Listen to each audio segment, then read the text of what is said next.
maybe it'd be good to start out with an introduction so the people watching it won't be like, oh my gosh, what happened to the first part? But Yeah, exactly. Ted, thank you so much for helping me with my project, first of all. Can you maybe introduce yourself? Yeah, absolutely. My name is Ted White. I'm the owner of Vertical Talent Solutions, which is an IT recruiting firm in West Hartford, Connecticut. In my spare time, though, when I'm not doing business and family stuff, I'm a little bit of a fitness buff and little scientific interest in things. So when the opportunity came up for me to talk to Nate about some cool things, I jumped on it. I am glad you did. I need to find a total of 1,840 people like you between December last year and the end of 2024. So, uh, Well, I know how to do that too, but that's another topic. You can reverse engineer that very quickly and figure out how to get to those people. yeah, But so I as could be the, promised, though, I have to say, oh, go ahead. sorry. I was just gonna say, maybe I could be the first part of your screening process. Let's see Yeah, how you do an yeah. informal review, informal interview first, just kind of get a You- sense of you. There you go. Way to fire it back at the professional recruiter. You interview me, and so as promised, I didn't do any research. I didn't look into anything. I'm taking this completely cold. Which is fantastic because my original Yes. project before the COVID thing was to ask people at the coffee shop, at the mall, at the Very airport, and the expectation wasn't that they would suddenly like research on their phone or that they'd be experts, but to find out what they would just happen to know as opposed to what they were preparing for something. right. Yeah, so there I am. I'm that guy. Physical fitness. Did you have an in-home gym before COVID-19? Yeah, lucky for me. It's funny.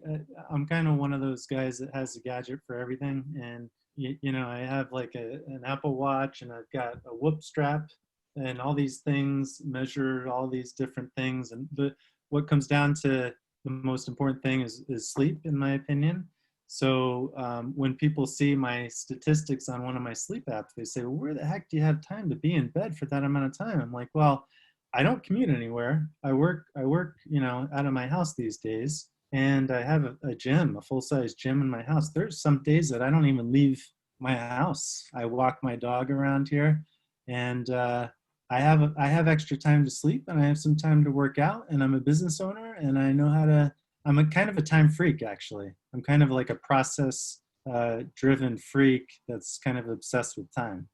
And I think I even said that to you, if I recall. I don't remember that. Time. It was about time travel. I said the next one you do, if it's about time travel, have me on that one too. Uh, but also since you're a professional recruiter, you're constantly interacting with people, so that kind of fulfills maybe those social needs as well. It's very it's tough to say that there's some positives that have come out in the past couple months, and a lot of people do feel isolated. I'm not one of those people whatsoever. You're right. You got me nailed. Yeah. I Now, I talk to more people now than I ever have in my life. I've had more business development calls with new companies since March than I've had in 2 to 3 years. wow, and this is with the hirers, the people actually hiring employees, not with employees looking for jobs. Yeah, kind of a little bit of both in some ways, but it's also coupled with we're doing a lot more aggressive marketing that I've gone into and using automation to make a team of currently 7 people operate more like a team of, it feels sometimes like 700 with the amount of stuff that we do. But it's really fun, and I love technology, and I love process, and I like reducing time and making progress, and just love what I do. And I like to give back too, because I know that there's a certain percentage of the population out there that's kind of stressed out around these times, employment wise, and I like to take my time for those people and give them some solid advice on how to conduct a search. So if there's an opportunity for me to do that to any of your listeners, feel free to hit me up. Now, my experience with recruiters has been very passive, not really deep, but the impression I've gotten of the recruiters that I have had experience with is that they're essentially comparing keywords between like the job app, the jobs that are out there with the resumes that are out there, and just sort of tossing as many, that might be superficially qualified applicants to that job, hoping to get the referral fee, but not really providing much value to the process. And I'm not saying that you're like that, but I want to give you the opportunity to kind of walk me through about how you approach it differently and how you offer that unique value to the process. Wow, thank you for that opportunity, because this is actually the expectation that I was coming into when I started the business about 6 years ago, and I didn't realize it. I mean, I knew that I was, I knew that I had a thing for putting deals together in the corporate world, and surprising to my surprise, I lasted quite a while in corporate, being as kind of intense and aggressive and honest as I am. Uh, if those things sound even doable, I was just actually thinking about how grateful I was to get the opportunity to go into corporate, and how awesome it was. But that, that's the expectation of a recruiting agency, and I have successfully. I'm very proud of the fact that I blow that expectation out of the water. If I put my neck on the line for a new customer, especially, or a current customer, if I say I'm going to do something, I get it done. And an example of that was recently there was a customer who was trying to negotiate our fees, but I said, you get if you want a small fee, you get small fee service. In other words, if you want to step up your game, I'm going to have your position filled. That's been open since January. I'm going to have it filled in 3 weeks, and we had it filled in 2 weeks and 5 days, I think. And And that I was just guess, recent. I mean, to me, the relationship between like a recruiter and the company and the employee is more like a matchmaker, right? It's more like a dating type of thing, understanding. I think it is. I think it is. And it's also like real estate on my side. You have two different customers. You have the buyer and the seller. And I've been faithfully with my wife for 20 years. I had no clue what online dating looks like, but I can only imagine that LinkedIn is pretty close to some kind of dating app in some ways. Um, and it's not only just the skill set wise, to go back to that. Yeah, we of course look on the internet and use technology to help us find people with particular skills, but that's not a win. You can't just send those people off and say, all right, I'm going to collect money for this. You have to talk to them and find out if they're what kind of person they are. Are they responsive? Are they, do they listen? Do they answer your questions to the point better than I do? And I say that. I say there are times when you might want to stop talking, like I probably should have about a minute ago. But if you're aware that you have the issue, then you can work on it. So long story short, that kind of service that you described before is unacceptable. And beyond the resume and the job listing, um, what what do you bring to the process in terms of finding out more details about the company and what the job is like? Maybe those cultural fit type of things, and then kind of like the growth trajectory of that potential employee. I mean, like, do you do a lot of work in that space? Oh yeah, yeah. I need to come up with reasons for people to make a change sometimes, because we're not always looking for people who are looking for work. It does, that happens, but mostly we're reaching out as headhunters to people who are not looking, to see if they would be open and to see what that ideal position kind of looks like. So we keep those skills in mind with what they like to do and what they're good at doing, and we do a very good job at like a character type of screening. It starts with character and then goes to culture, in my opinion. The character first. Are they consistent? Are they, are they answering the questions? Do I trust what their answers are? Do we have a good connection? Okay, there's that part. And then culturally, that's typically like 80 to 90% of a cultural fit with most of the companies that I work with. Um, and then there's the next layer, which is the drive component. Somebody who wants like a career trajectory to go this way, if depending on which way I look, but like, you know, like my logo, if they're completely driven, then those people are great for most of my clients. One of my clients wants to pay a developer really well for just kind of being a hands-off employee and not being managed, and that's cool for people too. Yeah. So there's a lot of variables, but I love putting it together, and I love setting expectations along the way to make everybody thrilled, including me. Do you do anything in aerospace, like Blue Origin, SpaceX, NASA, other companies? Not those larger companies, and my corporate flag comes up because maybe the one that the let's see, one or two that I work with are probably large enough or large enough subsidiaries of large enough companies that I'd probably have to get their permission if I said what their names are. But yeah, I do. IT recruiting is industry agnostic, but I do like focusing on the small to medium sized companies that are growing. Maybe they were recently funded and they want to do some hiring, and they're growing really fast. And I love either giving advice to those companies and hoping that we can connect down the road, or actively recruiting for them and getting a feel for their culture. For one company, we helped them grow from 22 employees to 67 employees in a matter of 3 to 4 years. Not all those people were from me, but almost 20 of them were from me. And that is trial and error. That's getting putting the puzzle together and turning it into a game, and then having it click by looking at different uh, data along the process. You're basically talking to the biggest nerd recruiter that you'll ever talk to in your life, Nate. That's awesome. Have you ever put together like full teams? I mean, like a package deal. You're like, hey, here's your project manager, here's your architect, your business analyst. Hire these 10 people, and there's your new department. For a project. Uh, I have not. I have not. I think that is something I've thought about, haven't implemented, but it's not out of the realm of possibility for the future.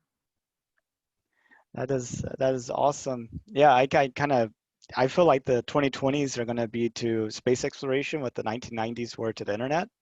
I Yeah. think in 2030, our ideas of how space exploration and the opportunities in that area and how the Earth depends upon it and industry and all that will be as changed as in the 2000 how it was from 1990. I mean, in 1990, almost nobody saw the internet on the horizon, really, right? I mean, it really wasn't until like No, 94 that things started picking up and then, just exploded. it was like a new dimension of space that no one even knew about, right? Yeah, and indeed. I mean, suddenly these people who liked art, like graphic designers and stuff, were in high demand. They went from being, you can't make money doing that unless you go work for a magazine, and suddenly everybody. Yeah, I remember the dial-up connection, and that even takes me back to the first time that when I was younger, it was like late '80s. So this is when I was really, really intrigued with the concept of basically either sending a text or an email, and I knew there was a way, and I tried it on every computer on the command prompt on like a DOS language, and I remember getting it to work once, just talking to the computer in the same network, and that's as far as my IT uh, experience kind of went in that. But the fact that there's so much complexity now to technology and the ability to communicate. What if this pandemic happened and we didn't have this technology? That's exactly what happened in the 1918 time frame. How did people get updates? Well, they had to get the news. They're probably afraid to go outside. You know, the way technology has helped us be able to communicate, stay up to date, and sometimes to a detriment if you read the wrong news or listen to the wrong source. But we're and then to have it advance so quickly in the past 6 months to potentially, and it already has improved lives. So if that part hasn't touched everybody yet, it hopefully will in the very near term. Yeah, that's a good question. I mean, back whenever the Spanish flu was a thing, what was the deployment of radio? I mean, I don't think there was TV then. Uh, No, was there? No. no And TV.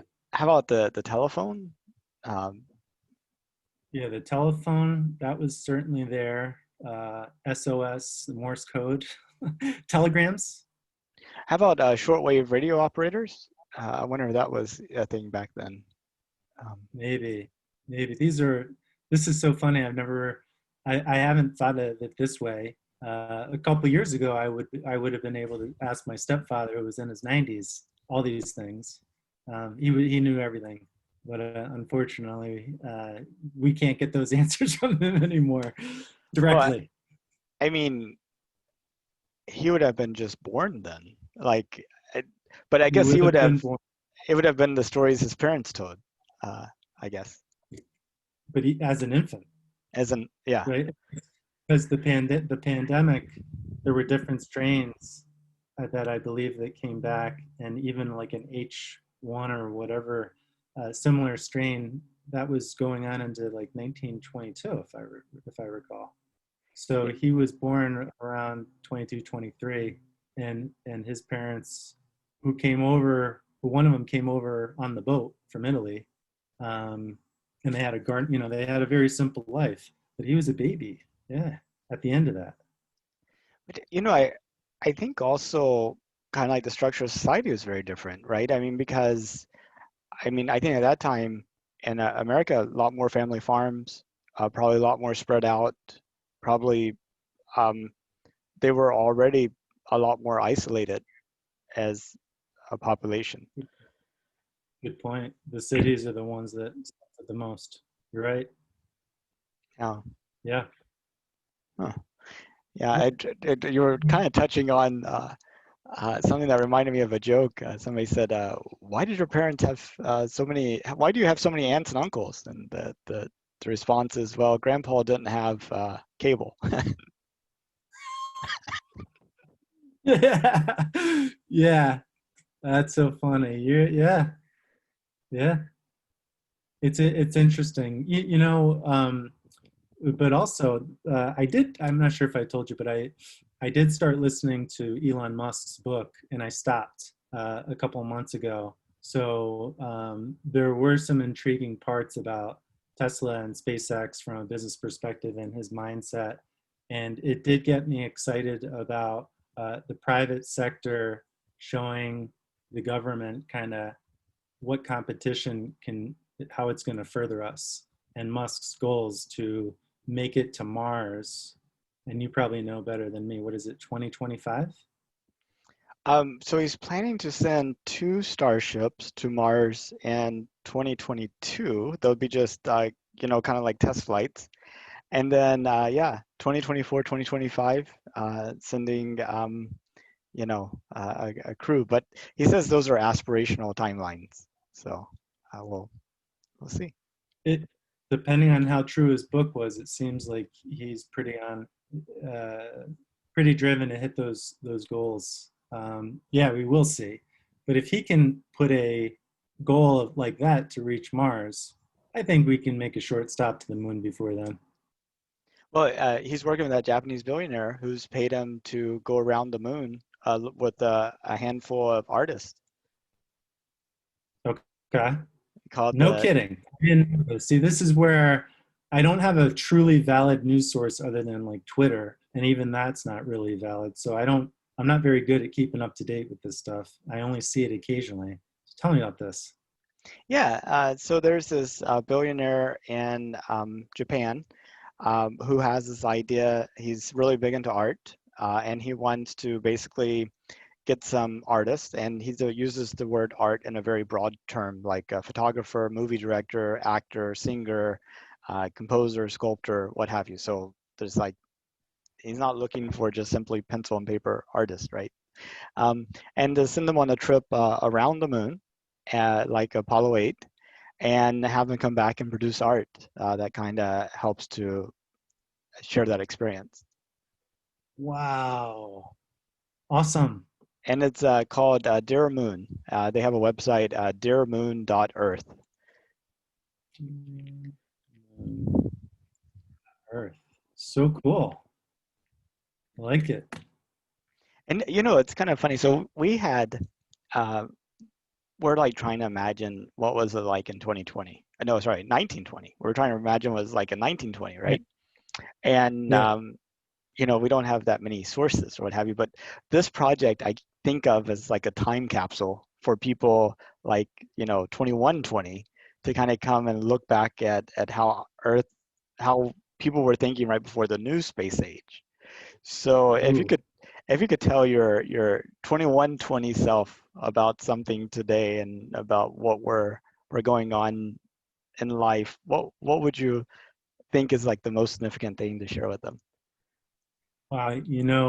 First thing that comes to mind, which isn't logical or even rational, is life was so simple back then. Oh, back in Yeah, 1920? yeah. So I guess I flipped it around. I guess my 100 in 100 years, that guy is going to say life was simple back then. Did I answer your question, or did I turn that around? Oh no, Did you have it? I think that works. I think what we consider to be important knowledge has changed a lot. If you're running a farm, knowing like kind of the gestation cycles of cows and knowing all about these cow disease and what feeds them and like the limitations in terms of what kind of weather cows could be in is, I mean, I have no clue about that. I mean, you give me a cow, it'd probably die, because along with the potted plants I've been trying to keep alive, if they're even real to begin with. But anyway, that's a different story. Um, and so, maybe life wasn't simpler than it's just we know that they didn't have the things that we had to deal with. So we assume, I mean, like for us, life is pretty simple in terms of food. We go to the grocery store and food is magically there. Who knows what happened before it got there? Yeah, And the yeah, lights are on. I mean, I turn on the switch. I mean, can you imagine what it'd be like every time you wake up in the dark at night and you have a choice of either fumbling around in the dark or trying to light a candle or lamp yeah. or, I mean, Having to go outside to use the outhouse in the middle of winter yes. in Connecticut. You know, yeah. No, it's. I think it actually living the simple life is going to be relative. Uh, I think it will be relative to the conditions of time, and as humans, we're just going to adapt and always look back and say life was simple as maybe a label, maybe an excuse, or just maybe as just a memory or just something to say that compares to the present. Um, but you know, why do that? Why bother doing that when we are in the present? And no need to be nervous about what's going to happen in the future. I mean, yeah, someday we're going to probably have to try to live on another planet someday, for sure. Not sure when that is, and I don't really, know who to go to or who to believe on when they think that's going to happen. So, but right now, I can go outside and not get completely sunburnt within minutes at the moment. Well, I can breathe outside. I have kind of a different take on that. Regardless of how bad we mess up the Earth, there is no other place in the solar system that will even be close to that for humans. Yeah. No, I understand that. It won't be, I mean, well, let's see. Somebody tried to convince something I listened to recently must have had some influence on me. So I must have not been conscious when I purposely listened to it, but I had heard that there has to be with almost 100% certainty that there has to be another planet out there, whether it's in our universe or some other universe, but there is another planet out there that we could inhabit that has some other form of life. For some reason, I remember pictures of very, very strange looking life um, coming up. But I think if humans were able to do that, would the body adapt to be able to live on Mars? Or would they have some kind of like a circus wheel going around so that it would mimic gravity, almost like an inverse orbit of a world? You'd be inside out. So instead of being flat, it'd be concaved. The world would be man-made. So depending on how the human body adapts to those conditions and being in a big bubble like Matt Damon, you know, as long as you don't go out in some kind of a sandstorm and get your spacesuit pierced, it's just going to be a matter of time to see if we can adapt to that environment. Yeah, it's kind of interesting. So Elon, you mentioned about going to Mars, and he wants to build a 1,000,000-person city on Mars by 2050. Have you heard about Jeff Bezos's vision of space? No, I skipped that part. Tell me. Uh, he sees, so, you know, Jeff Bezos founded Blue Origin, which he actually Yeah. considers to be more important to the future than Amazon. So that's kind of where he puts it. Blue Origin's funding model has been very interesting over the years. Basically, Jeff Bezos sells $1 billion of his Amazon stock, and that's the budget for Blue Origin. But Oh man.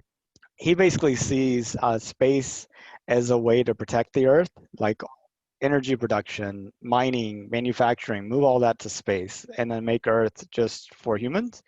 But then also being able to develop artificial worlds like you were talking about, which might be nearer to the Earth, right?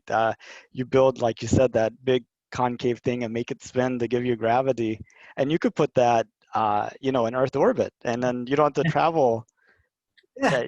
6, 7 months to get there, and you can make it however you want. You're like, do you want more gravity or less gravity? Would you like more tropical plants, or do you want to create like a rocky world? You know, I mean, you can make it whatever you want to on the inside. Yeah, yeah. And you know what? What's fun, what's kind of strange about that is I'm deathly afraid of heights. So I don't think it's being just more afraid of heights than it is the fear of falling and getting hurt. But in that environment, you would never have that fear because that would never be a reality. If you're in that kind of circular ball that you can never fall. Oh, you're talking about like with weightlessness, how the astronauts are floating, how you might feel like you're really high because of that, but with the gravity you won't. Yeah, well, yeah, like so for if I went up to a skyscraper and I looked over, I don't think no, I would never do that. I just would never even come close to doing it. And watching other people do that makes me feel like I'm falling. That's how scared to death I am about heights. If I go up into a small plane and I look out, I'm terrified, but I'm still kind of in a very strange way still having fun. Like roller coasters, I'll still go do the hardest one, get the death scared out of me and walk away and say, well, let's do that again. You know, that's me. But I'm that much more scared because I'm afraid of heights. So to be in an environment where you're in that like Ferris wheel, let's say, where that's spinning and forcing you to have more Earth-like gravity, then you can't really fall, can you? Yeah, you're stuck to the edge. Yeah, you can't. You can probably jump up just a little bit, but like you were saying, if you put kind of synthetic mountains in there and things, I guess you can fall if you make it big enough and you have the mountains, but they're all like facing each other. Uh, climb the mountain, and I guess you could fall. Yeah. Oh well, I'll accept it if I have to. Yeah, indeed. Let's see. Oh, so when did you find out we were going to the moon in 2024? When I listened to that audiobook by Elon Musk. Yeah. Oh, Elon wrote an audiobook, or is this one about him? I think it's probably you're right. You're said better than me. Yeah, it's let's see. It was not from him or by him. It was somebody else speaking on his behalf. Yeah. So their It, experience in working with him and his ex-wives and everything. because I know Ashley Vance had written a biography of Elon Musk called Elon Musk, Tesla, SpaceX, and Our Fantastic Future, or something like that. But Yeah, I don't know. I'd have to look through, and sometimes when I look through at things like that, I get lost, and it takes me 10 minutes. I So I'll understand. check on that one. But I have kind of interest in both, I guess. So if you were to call the people that uh, accept your invitation to do, to have a conversation, it's probably, my guess is, people that either currently have like an analytical type degree, like a science degree, maybe math, statistics, or maybe somebody who couldn't take those classes and just said, all right, I better get my business degree before before I can't do anything, right? So somewhere in the middle, there's probably some kind of commonality. Maybe it's a business degree and a business owner, because you have to be analytical to look at numbers and to be okay with the future. Um, but on the other side, the more, the scientific types. Is that kind of how you engage, or you identify who this possible customer, I don't know, participant base is? Um, I mean, my goal was to get everybody, or at least a representative of everybody. So, I mean, recently I've interviewed a couple of lawyers working for the European Southern Observatory. So that's kind of interesting. They specialize in like space law and space law type issues. Um, Awesome. and I have interviewed some business owners working in space industries, and then lots of other people. But with family and friends, you have a really diverse background of people that you have access to. So, That's a very good point. That's a really good point. I'm thinking of it from a business standpoint, but you're right. To have a more diverse set of thinking, responses, answers, versus having maybe more common responses, getting different takes on some of the topics you want to discuss. That's cool.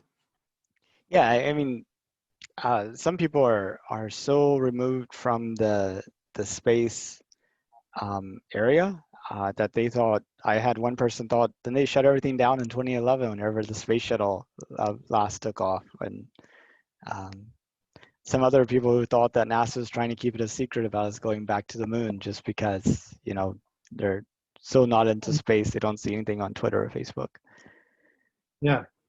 Yeah. No, no. It's just I think I thought that was pretty well known, but there's a lot of things that I don't know, that I don't keep up to date with. But maybe these things come across my radar because of things that I follow Elon Musk and Twitter, and maybe that's where I get some of the info. I follow some other really smart people, who I'm like, man, wow, how does that person think that way? I mean, that does happen a lot. Uh, but so maybe I get my information that way. I also I like to get out there. I like to get out there and talk to people. And with all the craziness going on in the country right now, with different sides, whether it's political or racial, I figured I got to get out of my little bubble and figure out how to deal with this. Or I got invited to a diversity event yesterday, which was extremely blew me away, actually, because I think what I took away from this thing was, once you identify a gap in yourself from where you are and where you need to be honest with yourself that the gap is there. And it's even helpful to tell others that you're aware of that. So when it comes to diversity and people thinking differently, and maybe you don't feel like you fit in to a certain crowd, to voice that gap that you have, and then to find out that everyone else in the room, has something similar or like that going on. It makes the harder topics feel a lot more comfortable to everybody, and then you get to learn. So I totally forgot what my point was on that, but maybe it goes back to information or lack of information overload, and sources of news. That event yesterday was more real to me than any NBC thing that I could see, or like a news station, because it's real people saying real stuff. You know, this is what's happening. I'm sick of this. This looks good, but here's where we stand. I know whenever you're having a conversation with a person one-on-one, you're invested in solely in that conversation. But like with the news, it's all about getting people to tune in and then keep them there once they're there. And it's just a lot of it seems they're like looking for trigger points, how to keep It's you triggered. buzzwords like snow here in the wintertime, even when it's not going to snow. The likelihood of snow, and you just that's all you hear around November. And then lately, it could be bad news. A lot of it's bad news. That's what the news does. And it's sickening to me. It's sickening. Yeah, it's constantly down. What's going down? So you mentioned you're scared of heights, but I'm kind of curious. But you go on all these rides and you don't mind flying. So if it was safe and affordable, would you take a trip to space? Uh, wow. So funny. I was just updating my LinkedIn profile and I'm converting my background to telling stories instead of being like really boring. And this is all from a recruiting and marketing perspective. And actually, give my wife credit for giving me the heads up about this, because it's a great idea. She's the one that told me about it. She's also a recruiter. So I was just thinking about one of my experiences where I was sent to the UK, looking at pictures of it right now. For the first time, I was challenged, but I was terrified. I was terrified of flying over the pond for the first time. I didn't know what I was getting myself into. It was going to be 2 weeks of I don't know, and I was so uncomfortable with that. But it came out on the other end, and I like was the best, one of the best experiences ever. And I think that's kind of how I would take space exploration. I would say, yeah, I'm going to be absolutely terrified, but I'm going to do this. And to back that up, I elected to take two of my guys on my team in a Cessna within the past few years, around this time of year, so that we can look up on the and see the trees and all. And the guy was super cool, the pilot. And I won't mention his name because he's like, hey, do you guys want to do something fun? He took it straight up, as high as the Cessna would fly, until he got so high in the altitude, the engine cut off. I'm up there. We're up there. All of a sudden, does a nosedive, complete nosedive, until he turns and cranks the engine back on again. It was the craziest thing I've ever done. And then he asked if we wanted to do it again. We're like, yep. Wow, that's scary. I mean, I've been trying to learn how to fly a Cessna actually. I since COVID has been here, I haven't taken any flying lessons, but before that, I did about 20 hours of flying in a Yeah, Cessna well, 172. this guy made me like co-pilot. I was scared out of my mind. I was so rigid because I wasn't sure with the pedals, how much pressure you put on the pedals and how much you want to do. And I didn't want to, I'm okay doing that in a car. I'll do it purposely, quite honestly, in a car if it's a safe environment these days. When I was a kid, not so much. But with a plane, I'd probably pass right out if things started sliding in midair. So there's a comfort level. Let's say if that guy picked us up and we took off and went up and did that jump, I'd be dead. But he did a couple things that got us comfortable with being in a small plane. It's kind of strange. So that's your fear. If you face your fear long enough, you will get over it. But boy, you better be strapped into a plane where you have no other choice if you're afraid of heights. Wow. Um, so would you would do go? I would do it, You, absolutely. I would. Be scared out of my mind. I'd be uncomfortable, but it would be the best thing that I'd ever do. Yep. that's awesome. So like Virgin Galactic with their suborbital flight, um, it just needs to get lower in Sounds price. like an amazing experience now that I think about it. I don't think I've ever thought about it, Nate. I might have, but for some reason right now you're making me a lot more aware of the possibility. And that would be the most amazing thing. That would be like going from never traveling the world, really. I've never been to a lot of places other than a lot of places in the United States, Ireland and London. But I'm not world traveled. But that would be going from like elementary school to PhD level in the in the leisure travel category. You should go from elementary school travel local to middle school, maybe go to a local countries like Canada and so forth, which I've done. And then the college program is Europe and everything. But the PhD, in advanced programs or world travel, this takes you from elementary school, in my opinion, all the way up to like having a couple PhDs. That's a huge, huge jump, but it would be exciting as all hell. Now all we need is for it to become affordable. Right. Yeah. Right. So the quote right now in today's world, it would be about, what would it be about? A $1 quarter of million a bucks? million. A quarter of a Quarter. million. Okay. Yeah. That's gone down. Yeah. Well, it's just suborbital. It takes you up to just above the Earth's atmosphere. It's you can see the blackness of space, the curvature of the Earth, then kind of come back down. Oh yeah. I'd do that hands down. And they're Hands a down. So public what company. yeah. So I see what I see. So you just need some supporters to say, all right, yeah, what do I need to do to let this company hear my voice along with thousands of other people? Well, I mean, sure, why not? But not hadn't really crossed my mind, but now it has. Now you're making me think. Really? So that's the difference in maybe, putting two people together who think differently. Like you were saying, diversity. That's the benefit right there. So that's from a business perspective. Let's see, how many did you want to have by 2021? 11,000? 1,840 interviews. So, and the percentage so far of people who would say yes and people say no, I'm sure you have that. About 50%. 50%. All right, so you're getting close to, you'll get 600 people saying that they would sign up if the price was right. Yeah. And then it's funny. I mean, you got people that are afraid of flying. That makes sense, right? They don't want to go.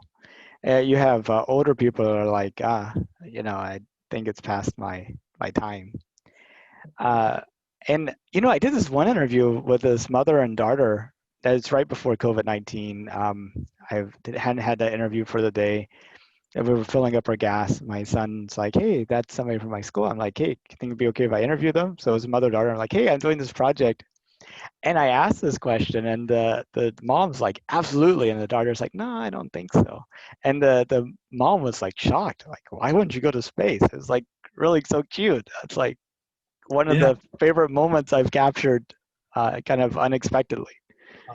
that's cool. You could have your own show, like a TV show on this, or if TV shows are even a thing anymore, you could have your own YouTube channel. Well, it's pretty fascinating.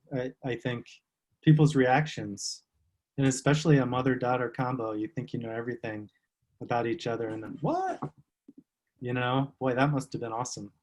I know. I mean, maybe you have it like they get to see part of the interview, and then you ask a question: would you go to space? And you have the audience have to pick yes or no, like what they think would happen, right? Wow. And then let's see if you're right. And then, the winner gets entered into a drawing. I don't know. You might as well flip a coin. Well, maybe they know they've kind of like discovered some stuff before that point in the interview. I Yeah. don't know. What's great about this, which I'm grateful of, is being open-minded to do something like this. I don't just join calls all the time, but you're making me aware of this space travel thing, and it might become a bucket list for me because I'll be 50 in 5 years. But I thought maybe doing something cool like flying some friends and this or that. But maybe I need to step up my goals and say in 5 years let's see what space is all about. Exactly. And actually, I have a more immediate professional hope for you too. I really want to see more of the space stuff happen. I think they have a whole bunch of jobs that need to be filled. Nice. Yeah, I know. That's true. You're right. You're right about that. The more popular that industry is getting with competition and private, private companies, you're right. That as that builds and that time gets closer, that is going to be a pretty healthy growth market. Yeah, and the more people we get filtered in there to make it happen, it's like the the the more successful space companies, the more additional successful space companies we'll have. And Yeah, so they're going to have to hire some really good, smart people. I actually know somebody who worked for NASA, and she is extremely smart. She's, I worked with, luckily for me, I worked with a lot of smart people in the corporate world. yeah, that's awesome. Yeah, me too. There, I think you learn something from everybody. You just have to be open to it. Yeah, yeah, yeah. Like know when you've reached that person that knows they've got, you've got a little blind spot and they fill that spot for you and you kind of, so what would you do in this case? Okay, yeah, casually. And then you take it back and yeah, and you implement their idea. I yeah, I had some fun times looking back on corporate. As a business owner, when you're in corporate, you say, every day you're like, I want my own business. What am I going to do? Am I going to, yeah, let's sell cupcakes. I'm going to sell cupcakes. No, that's not, it's only a fad, I was told. And the person was right and she knows who she is. Then go in and do this. And then when I was working for a large company, they said, hey, it'd probably be a good idea for you to get your MBA. And I'm like, oh, do I seem like that much of a meathead? No. So I started taking the courses and everything. And the first course I took, they had me do a business case on a recruiting business, and I did it for the final project, and I did it about recruiting. And I'm like, wow, this is very logical, and I'm convinced that I can do this, like 100% convinced. And I said, I don't need to keep taking my MBA. I don't need any more courses. Of course, I took accounting, and that's still a weakness of mine. So, and I got an A in it.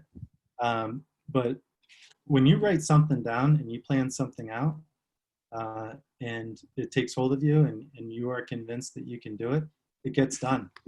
It gets done, and luckily for me, the corporate world gave me some really good experiences, some stressful experiences, a lot of responsibility. Worked around a lot of people who taught me a ton of stuff, and every experience I had, they all helped fine tune, what I do these days and how I interact, and I appreciate all of that. So, if you're open, those are the kind of things you get to learn. If there's any career chasers out there listening to this. Yeah, indeed. Uh, Everything is either going to be the future plant that you've been trying to grow or the fertilizer for the plant that you're going to grow. That's right. That's right. Always have a plan B lined up, even when you're happy. When you're happy, that's the greatest time to start working on another plan. Well, Ted, I know you're a busy guy and interrupted you in the middle of your flow. Hopefully you're able to get back into that state soon. Oh yeah. But is there anything that you wanted to talk about that we didn't talk about? I just thought I'd leave that out there. No, I didn't have an agenda myself. I came completely open, and I'm like really impressed with the way I was interviewed by you. I liked your questions and your format. You listened. You were able to kind of pull stuff that I said previously, which I'm always working on doing. So you're like a professional interviewer, and I appreciated the opportunity to be on and just have a really cool conversation. It's good. I really appreciate that. Yeah, one thing that I think is important for all is to keep in mind is um, you get good at what you do. So if you think I'm good now, imagine how I'm going to be at the end of 2024. That's right. That's right. So no, yeah, this is very cool. I think you're making me aware. You've shifted my mind a little bit. I'm interested in learning about something new later on today, so I appreciate that. And if I could get a recording of this, if you have a plan to share that out as well, that'd be, let me know what we need to do. Oh, absolutely. Actually, I should have told you this at the beginning. Hopefully, it doesn't upset anything. But No, I put all the recordings unedited on countdowntothemoon.org. So uh, that's right. there, I'll send you the link as soon as I get it uploaded. Yeah, we can share it and maybe get some other people interested, right? That, that'd be awesome. And a lot of different people, even people that are like really skeptical about space, or like, I'd like to talk to more about them because that's an important perspective too. And maybe even reach out to the people who think the Earth is flat. Yes, though I'm really have trouble believing that they believe that, even despite what they say. It just feels like an attention grabbing type of belief. Well said. Well said. Yes. Well, cool, Nate. Hey, man, reach out to me anytime if you want to do like a round two or if you have another topic, and we'll stay in touch. All right. Sounds good, Ted. Take care. Take care. Bye bye.